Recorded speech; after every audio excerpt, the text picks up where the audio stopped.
Hello and welcome to your channel Engineering Educators, Engineering in an Engineered Way। तो आज हम इस video में बात करेंगे DFCCIL के एग्जीक्यूटिव सिविल का जो 2016 में प्रीवियस ईयर का जो पेपर था, तो उसके हिसाब से question and detailed analysis of executive civil paper. ठीक है, तो चलिए शुरू करते हैं। और शुरू करने से पहले please like, comment, share and subscribe our channel and also press the bell icon for future notification. तो चलिए शुरू करते हैं इस वीडियो को। तो पहला वाला जो क्वेश्चन है वो देख लेते हैं, क्या है। An activated carbon is specifically treated carbon which has the property of absorbing and attracting impurities।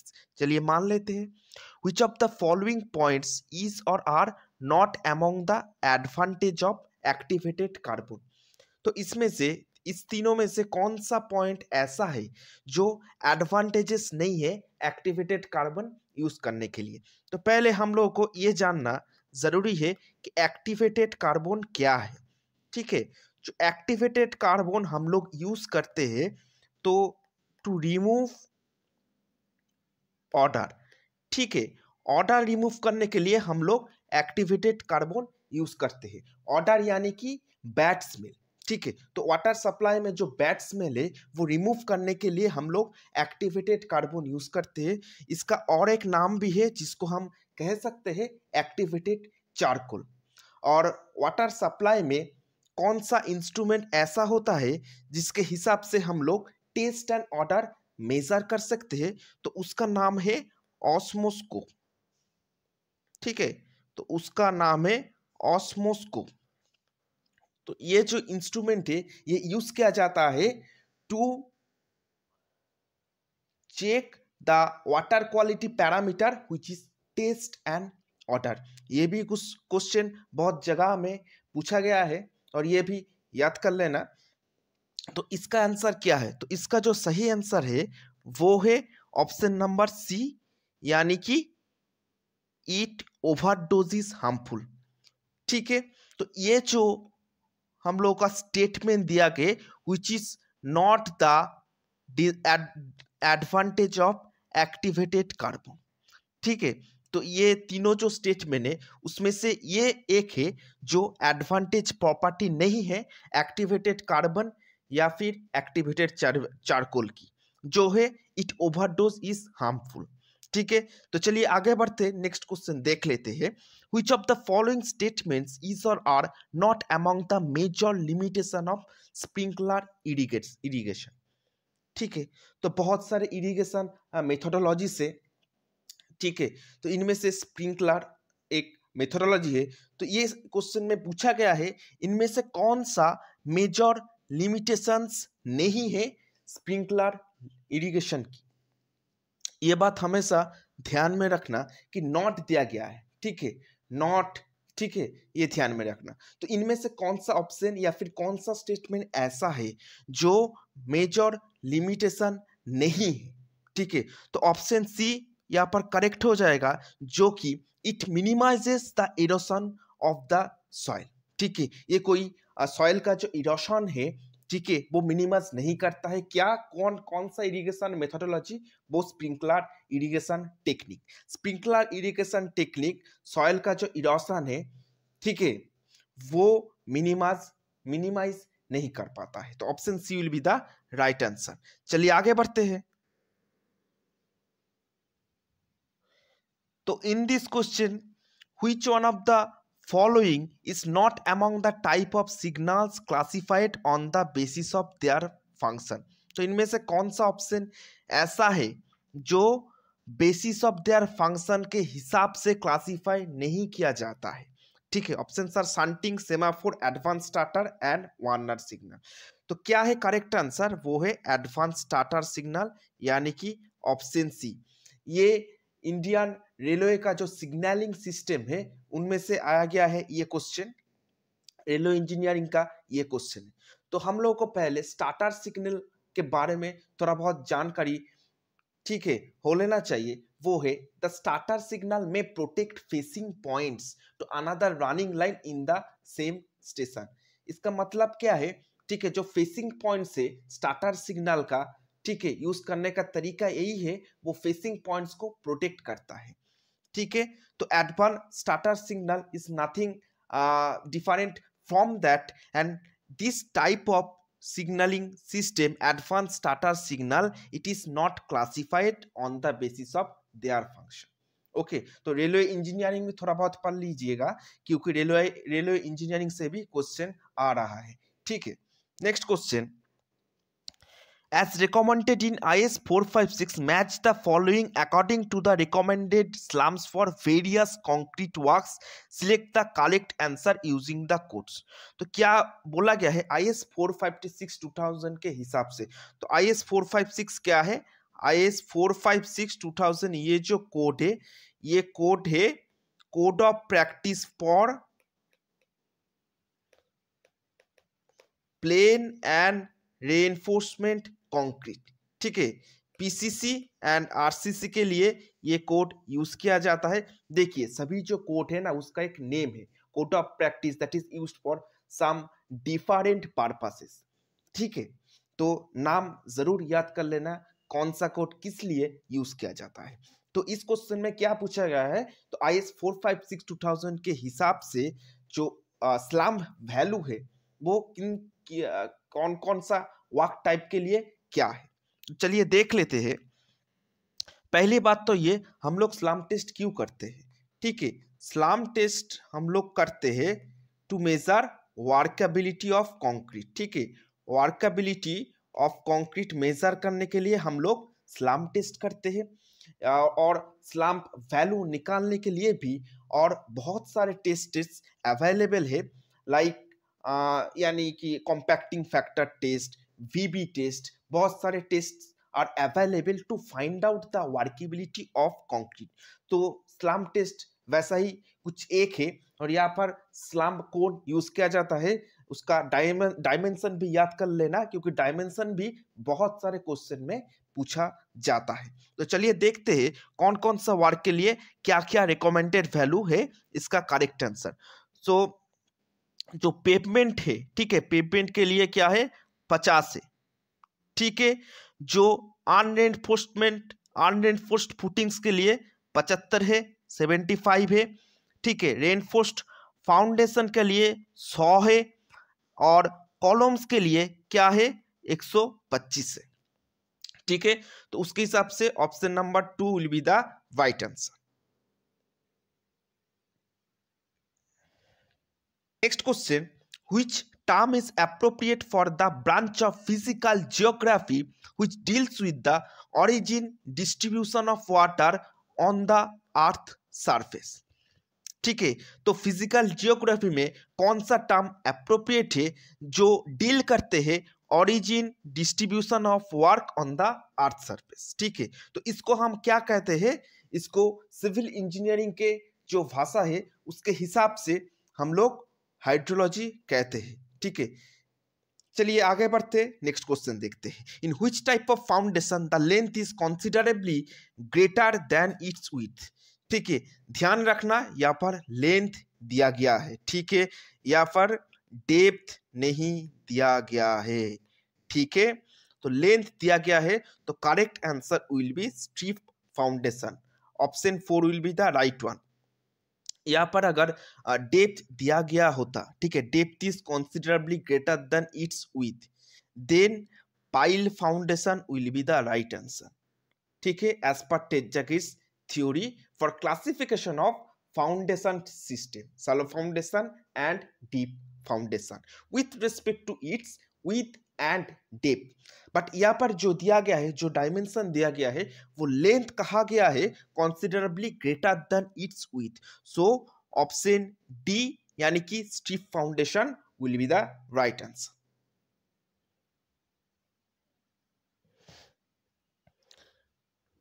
fill in the blanks, dash is the algebraic sum of moments of the forces on either side of the section of a loaded beam।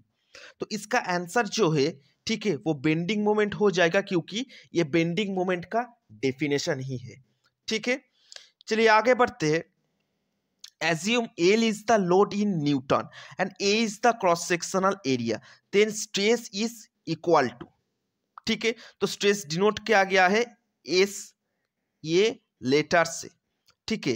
L दिया गया है load in newton, ठीक है, और ए है cross sectional area. तो ये बहुत इजी क्वेश्चन है। What we know that stress can be defined as force per unit area और लोड पर यूनिट एरिया और रेजिस्टेंस पर यूनिट एरिया। तो इसके हिसाब से एल क्या दिया गया है, लोड, तो क्या होगा L by A, load per unit area will be the right answer, ठीक है। तो ऑप्शन सी और 3 will be the right answer.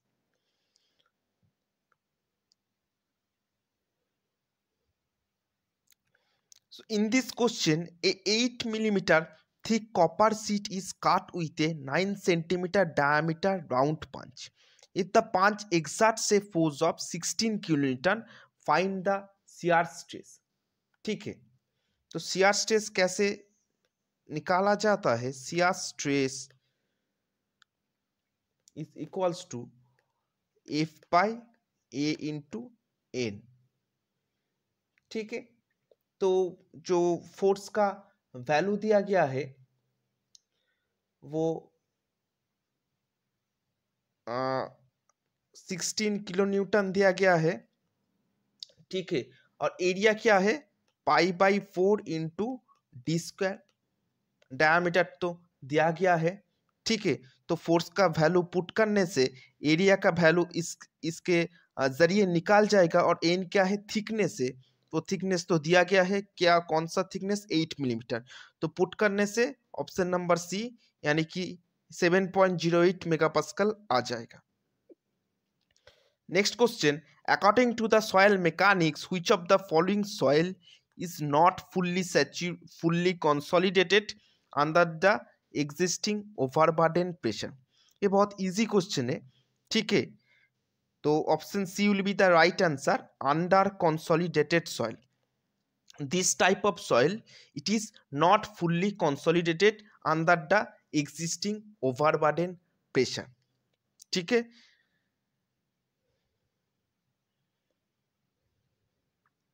आगे बढ़ते हैं। Dash is the normal stress when it acts into the area, ठीक है। तो करेक्ट ऑप्शन हो जाएगा compressive stress is the normal stress when it acts into the area, ठीक है। आगे बढ़ते हैं। According to the assumption of Terzaghi's one dimensional consolidation theory which of the following statements is incorrect, ठीक है। The soil is homogeneous, the soil is 100% unsaturated and statement number C is the soil is laterally confined, ठीक है। तो क्या हो जाएगा, option number जो B है, ठीक है, वो इनकरेक्ट है, ठीक है। ऑप्शन नंबर जो बी है वो इनकरेक्ट है। तो उससे पहले आप लोगों को ये बता दूं कि टेरज़ागी का जो डिफरेंशियल इक्वेशन है फॉर 1D कंसोलिडेशन यानी कि 1 डायमेंशनल कंसोलिडेशन, वो है del u del t is equals to c v into del two u del z square, ठीक है। तो सी वी क्या है, कोएफिशिएंट ऑफ कंसोलिडेशन, ठीक है। डेल यू डेल टी क्या है, ये जो है rate of change of pore pressure, ठीक है। पोर प्रेशर क्या है, जो पोर्स यानी कि वॉइड से उनमें अगर वाटर फिल्ड अप किया गया हो और वो जो स्ट्रेस एग्जर्ट करे, जो प्रेशर एग्जर्ट करे, तो उसको कहे जाता है पोर प्रेशर, ठीक है। तो वो डेल यू डेल टी है, rate of change of pore pressure. And del two u del z square क्या है, rate of change of pore pressure with respect to depth. तो ये है 1D consolidation equation as per टेरज़ागी theory. और इनमें से जो एजम्पशन है वो बी वाला एजम्पशन सही नहीं है, ठीक है। आगे बढ़ते हैं। Which of the following statements are true about the types of gauge in Indian railway, ठीक है। In broad gauge the clear distance between the inner face of two rails is 1.676 metre, ये सही है, ठीक है। In metre gauge the clear distance between inner face is 1.240 metre, ये तो सही नहीं है। ठीक है। In narrow gauge the clear distance between the inner face is 0.762 metre. ठीक है, ये सही है। ठीक है, तो ऑप्शन बी वाला सही नहीं है। 1 नंबर वाला और 3 नंबर वाला जो स्टेटमेंट दिया गया है वो सही है। ठीक है, क्योंकि जो मीटर गॉज का डिस्टेंस बिटवीन रेल होता है वे 1.240 मीटर नहीं होता है, 1 मीटर होता है। ठीक है, और एक बार याद रख लीजिए, बीजी, एमजी और एनजी का क्या होता है। बीजी के लिए जो इनर डिस्टेंस होता है फेस टू फेस वो 1.676 मीटर होता है। एमजी यानी कि मीटर गॉज ट्रैक के लिए 1.0 मीटर होता है एंड नैनो गॉज ट्रैक के लिए 0.762 मीटर होता है।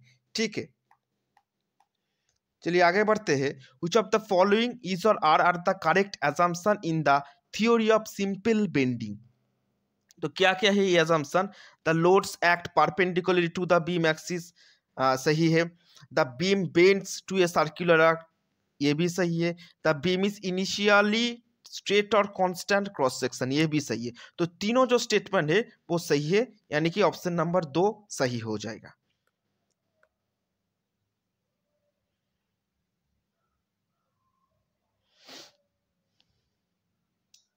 A project engineer collects a sample of red soil having moist unit weight, यानी कि गामा बाल्क दिया गया है, वो कौन सा दिया गया है? 18.5 किलो न्यूटन पर मीटर क्यूब। चलिए सही है। वाटर कंटेंट क्या है? 22%।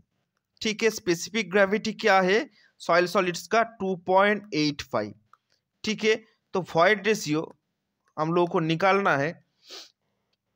ठीक है, तो हम लोग कैसे निकालेंगे?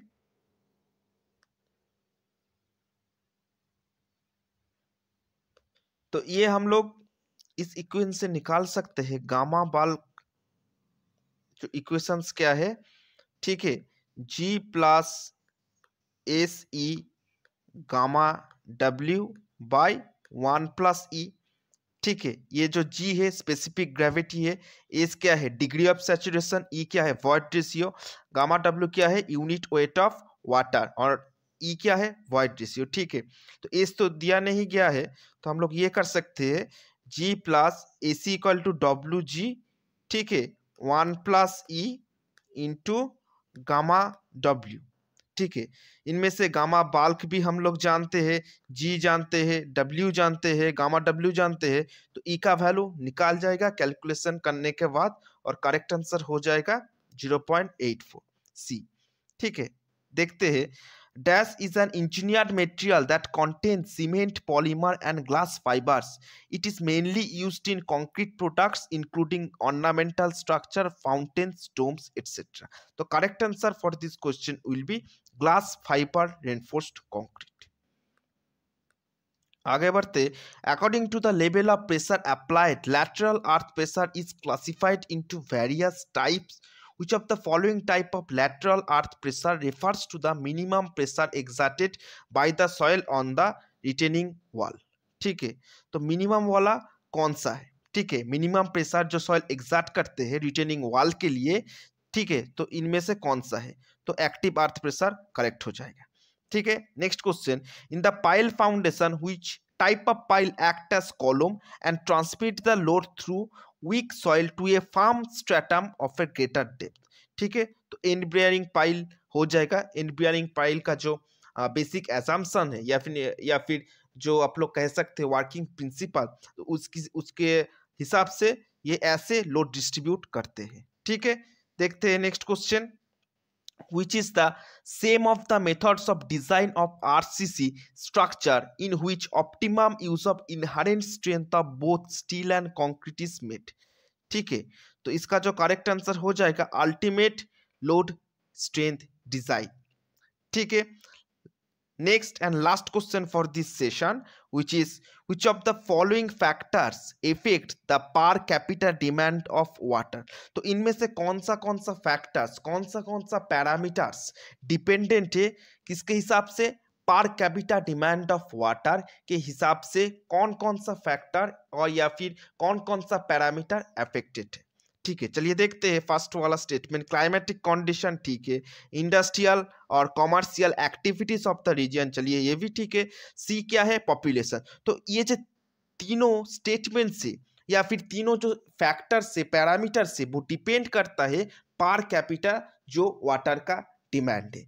ठीक है, तो option C will be the right answer. चलिए आज का वीडियो इतना ही। अगर मेरा ये वीडियो आप लोगों को अच्छा लगा then please share my video as much as you can with among your friends, and also give your valuable feedback in the comment section. Thank you, have a great day.